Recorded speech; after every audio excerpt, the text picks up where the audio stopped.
Kumar Abhishek, and I'll be presenting my assignment which I have done on the topic of national security concerns in the ancient Indian West. So I have worked on, I have went through various ancient texts like Mahabharata, particularly Bhagavad Gita in Mahabharata, then the text of Manu, Kautilya, Sukraniti, and other philosophers of ancient India. So, to introduce the topic, I would like to begin with the fact that the ancient knowledge used to be in the form of Shrutis and Smritis. So, there was no concept of copyright during that period. So, whatever the knowledge used to be was the asset of the society as a whole. So, there was, since individual yes was not associated with it, so there was very less chance of the knowledge being actually affected by individual factors that happens in today's times. So the knowledge used to be a social asset and social capital. In Vedic philosophy, peace and prosperity for all was contemplated. This was the core virtue of ancient India and continues to be so even today. In Yajurveda, the Shanti mantra goes like one Om Dev Shanti, Antariksha Shanti, Apa Shanti, Okadaya. That means that even the well-being and peace for non-living organisms has been contemplated.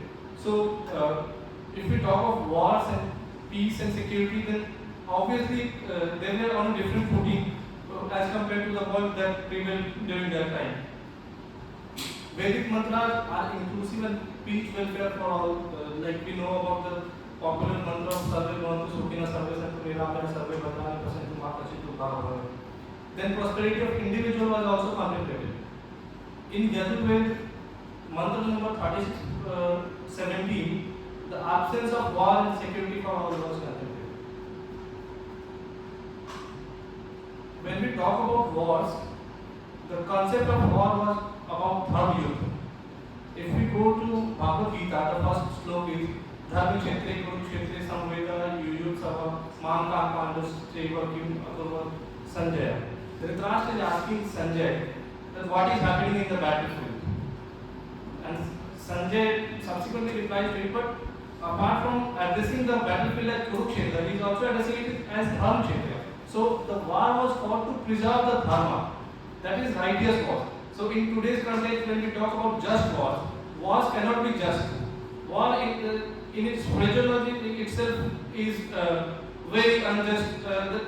When we talk about war, we imagine that destruction would be there, sorrow would be there, and many vices would come after war. But in ancient times, the war used to establish the dharma and bring prosperity for all. Minimum damage was thought of, which we will talk about in subsequent slides.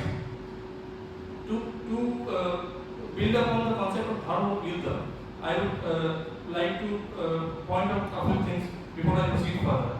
In Bhagavad Gita, Arjuna was very skeptical about war. He saw his brethren, his family, his clan with whom he played since childhood, he fought and everything, we are fighting everything in a war. So he actually became emotional and was moved by it. So Krishna then tells him that everyone in the battlefield is mortal. They didn't exist when the world existed. Not even Arjuna, not even Krishna, not even any of the soldiers or the leaders who were in the battlefield. It was dharma that existed, and dharma should be established after the war. War is inevitable, and you should fight it conclusively. If we talk it in modern context, Prithviraj Chauhan left Ghaznavi after several battles, and the consequence was that Prithviraj had to lose his kingdom and life, everything. So, if we should adhere to the principles laid down, otherwise the consequences may be dangerous. This I have brought from chapter 1 and chapter 2 of Bhagavad Gita. In Bhagavad Gita and also in Mahabharata, the principal character is Yogiraj Sri Krishna. Even if we don't go by his personality as Devata, as a person also, he was a mediator of supreme quality. He was an impeccable warrior. many people say that Sri Krishna failed in mediation in Mahabharata.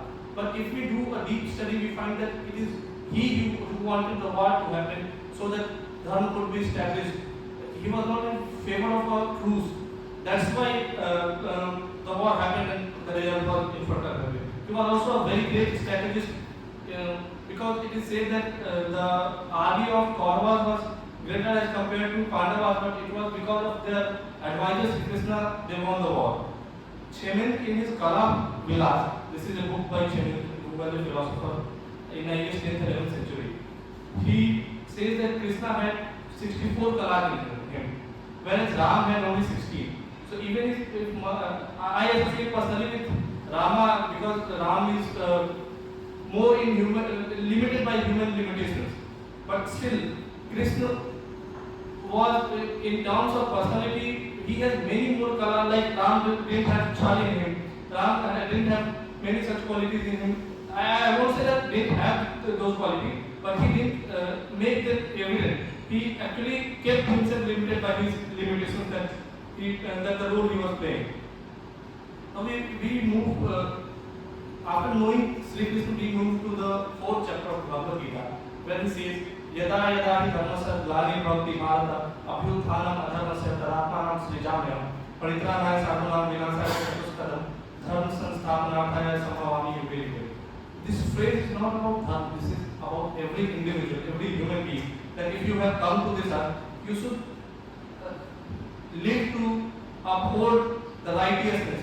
Dharma does not signify any particular religion here. This is a message to every individual that he should, like Krishna incarcerates, to remove the evil from the earth, to bring creativity, to protect the good people and to remove the evil. Similarly, we should walk so that the dharma would be upheld for ages.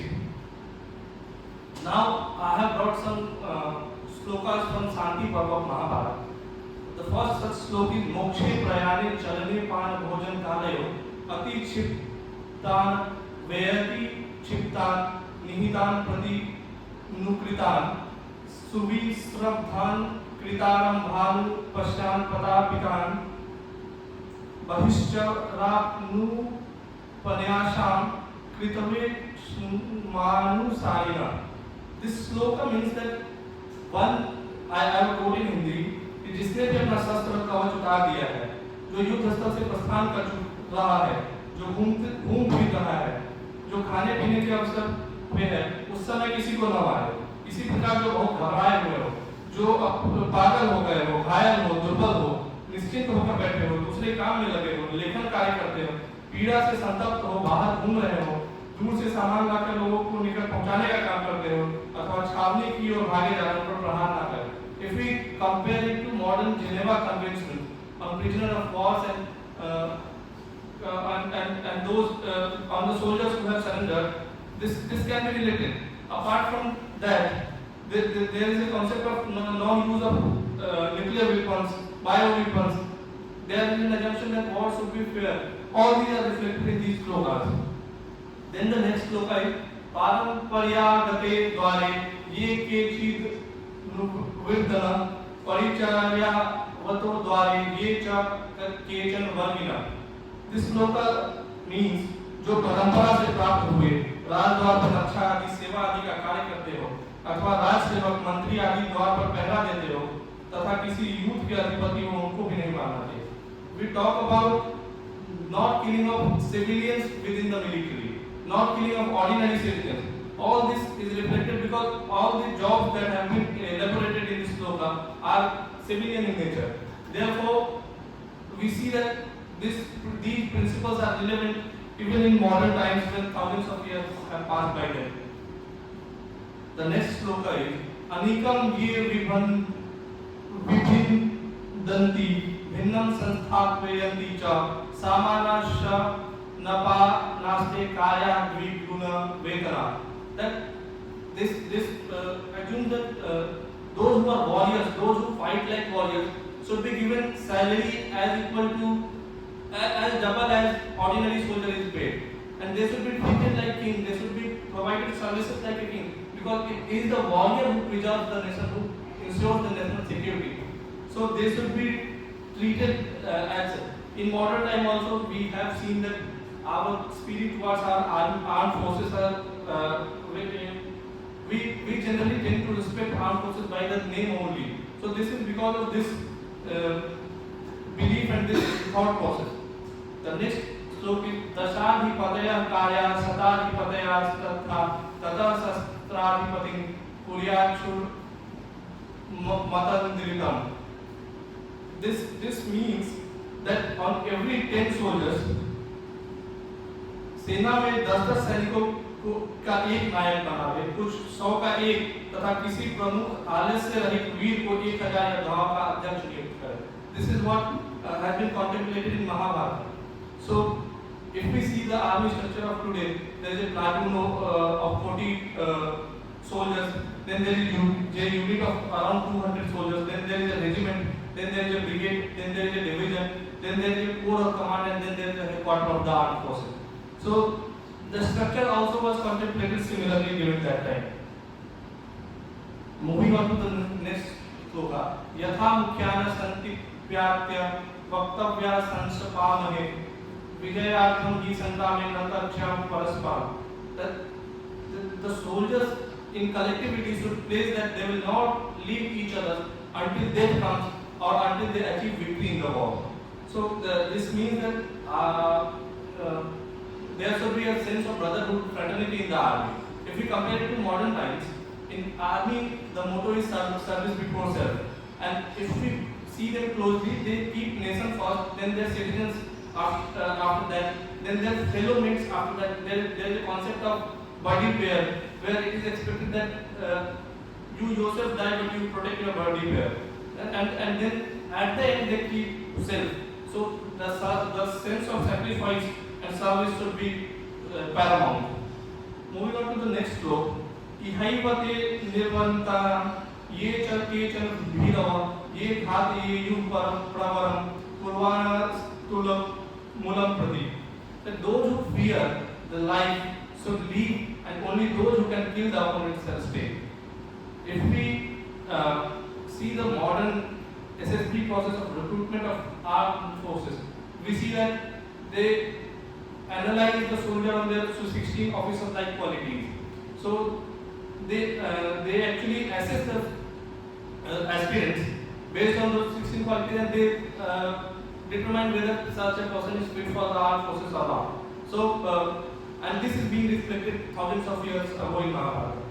Moving on to the next sloka. Na san nipate bradaram vadam va kuyu drisham atmanam cha swapaksham cha padanam bhanti sanjivo. Because such people can neither kill the opponent nor make them flee from the battlefield. They can neither protect the lives of the soldiers and people. Such people should not be recruited in the army. So this is specifically laying down criteria on which people should not be selected in the armed forces. The next sloka is Bhagna ityeva bhajyante vidvam so api na karanam udar sara mahti rudu sangopama chamu. A large army is like a heart of deer. So it is now reflecting upon the psychology of the army. If one of the member of the armed forces flees, the rest follow, even without knowing the reason. So a leader of the armed forces should be a man who can stand the battleground.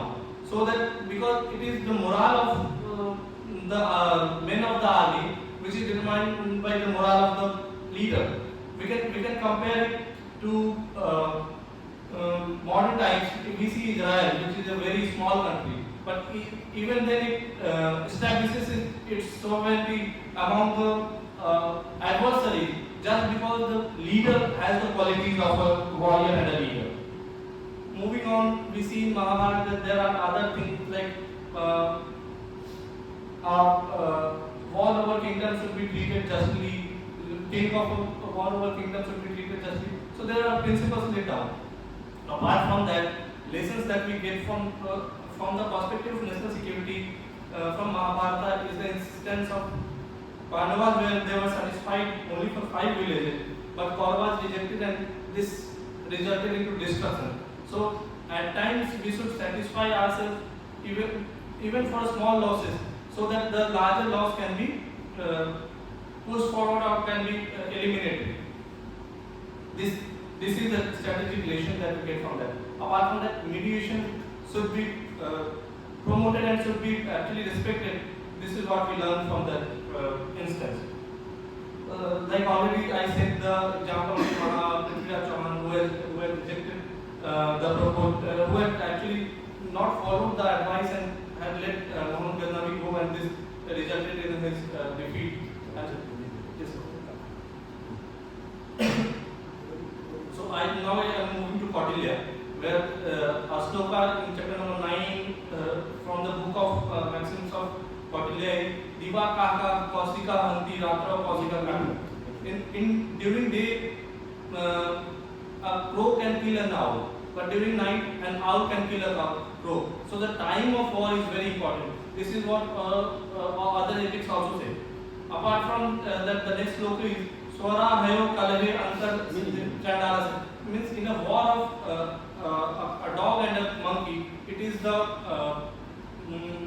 Chandal who actually wins because he gets the meat. Now the next sloka is that in a war between dog and a crocodile, dog wins on the ground while crocodile wins in the water. So it is important to determine the place of the war. We have another example from Mahabharata of the youth of Gaj and Ra near Sonpur in my home state, where in water Gaj was losing the battle. So place of battle is important. Now I am quoting some of the principles of Manu, where he says that it is not proper for a warrior to use concealed weapon, which we can very well connect to the modern time, or a weapon which is poison, or whose point is blazing with fire, or when the king is not on chariot while the opponent isn't, he should not attack. An opponent who has surrendered or flee or had accepted defeat should not be attacked. So again, the principles of Geneva Conventions are coming. Manu continues that one who has lost his armor, or who is sleeping, or who is naked. This is very much similar to the instance of Mahabharata that I gave. Then he says that conquered people should be treated justly, and after ascertaining the wishes of conquered people, a king should be elected from them within themselves, and a king should not be imposed upon them. Apart from that, recognition should be given to lawful customs of the local customs, and Yagyavalkya is also agreeing on these points. Now there is very interesting samvad of Janak and Brahmin, where this is from Mahabharata again. So Janak asked the Brahmin in Ashwamedha Parva, and Krishna is narrating this story. Janak is asking a Brahmin to leave the country for a crime that is committed. So the Brahmin asked him, which kingdom is under your subjugation, and if I know this, I will live in another country. So this actually brings thought to king, and he learns that he is only a trustee of the kingdom and not the owner of the kingdom, and ultimately it is to the supreme power to whom all the kingdom belongs, and so he allows the Brahmin to stay wherever he wishes to. Now, from the instance of death of Karna, there were questions raised of war and ethics. It is generally alleged that Karna was killed when he was not on his chariot. But when war becomes unjust, you cannot win by just principles. This can be associated more to the modern times. If an opponent adversary is going to the extent of using nuclear weapons, you cannot just stay hand-folded. You should determine the battleground of your war. That's why we actually succeeded in conducting two surgical strikes, because we choose our time, we choose our ground, and we attacked and we succeeded. Then Yagyavalkya, I am moving to the philosophers of early later ancient period, in which Yagyavalkya told that friends are more important than land. So this is a national security lesson that every kingdom should remember. Diplomacy is a tool for peace and national security, which can be used to ensure these virtues. Apart from that, a king should enter into pact with neighbors and friendly nations. Manu is also concurring on this point. Further, Yakovlev says that a neighbor is your enemy, the next neighbor is your friend, and the state next to it is a neutral. So we should plan our strategy of diplomacy and foreign policy accordingly. Moving on to Sukracharya, Sukra Niti says that if you are strong, strength invites security. So if you are strong and secure, you have friends around. And on the other hand, if you are weak, you invite enemies because it invites aggression. People look at weak to conquer him. So we should focus on increasing our internal security so that external security can also be ensured. Apart from that, in Arthashastra there are many principles like foreign relations. Kautilya puts the rationale that self-interest should be protected and ethical considerations should be ignored. Only then a state can be secure. If you go by ethical consideration, your opponent will take benefit of it. Although he preferred peace over war, he was very practical in his approach, a very pragmatic philosopher. He told that if one has an army, he has an army. By this he means that an army is to fight and war, not for peace. So he, although accepted that peace should be there, but we should not fly away from war. And if we go into war, there should be a just treatment of conquered soldier and subjects. Like he says that prepare for war and plan to conquer, as opposed to the modern philosophy of prepare for war but hope for peace. This can be said to be a bit ridiculous when compared to that. Apart from that, Kautilya has proposed Mandal theory in which there are two kinds of states. There is one Vijigisu, and he is laying down certain rules of diplomacy, as we discussed in the case of Yakovlev. They are more or less similar in case of Kautilya as well. He is again saying that you should kill the leader but not kill the soldier. You should win over them so that they come into your favor and your kingdom becomes prosperous with time. He also says that you should attack the enemy when it is weak. Then I have worked a bit on Panchatantra, which is 5 volumes of stories written for princes to learn about kingship and administration of state, affairs of state, appointment of leaders, soldiers, army personnel. Like Kautilya, it also says use of Sam, Dand, Bhed wisely in order to ensure the security of states and to expand the kingdom, whatever it be. Then there are majorly 5 kind of tantra that is discussed. So one is that you differentiate between your friends, similar to what Yakovlev and Kautilya say. Then he says that union between friends helps in strengthening your nation's strength. Then he said it is said that friendship with the former enemies cannot be trusted. Then it is that unwavering intelligence even during emergency is required so that you can take prompt decisions and ensure your security. And then it is talking about accomplishment of one's task using discrimination, which is more or less a pragmatic principle, like Kautilya said. Moving on to the part of strategy during war. In Mahabharata, Shakuni says that war is an option that should be only resorted when political solutions fail. But once resorted to, it out to be fought to its conclusion. This is what Krishna also told to Arjuna in Bhagavad Gita. Then, when war is mandatory, it is required to go till the end.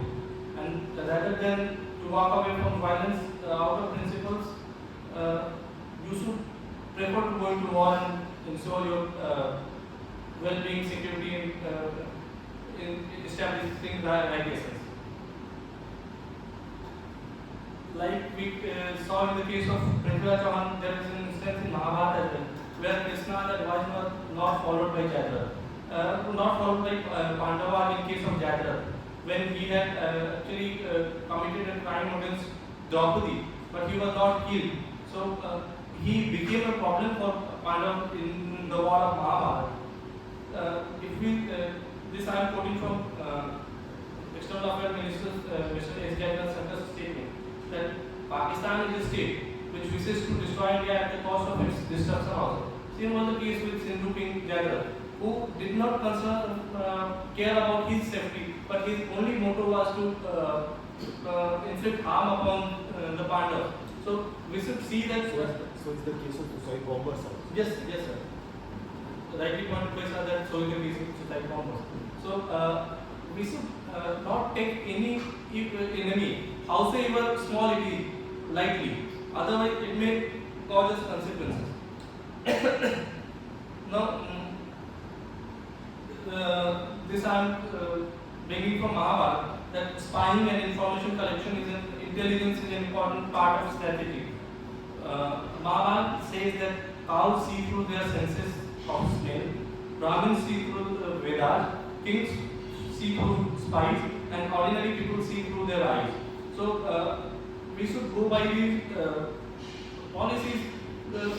Like they are not relevant in the contemporary sense in the same sense, but we can always take lessons from them.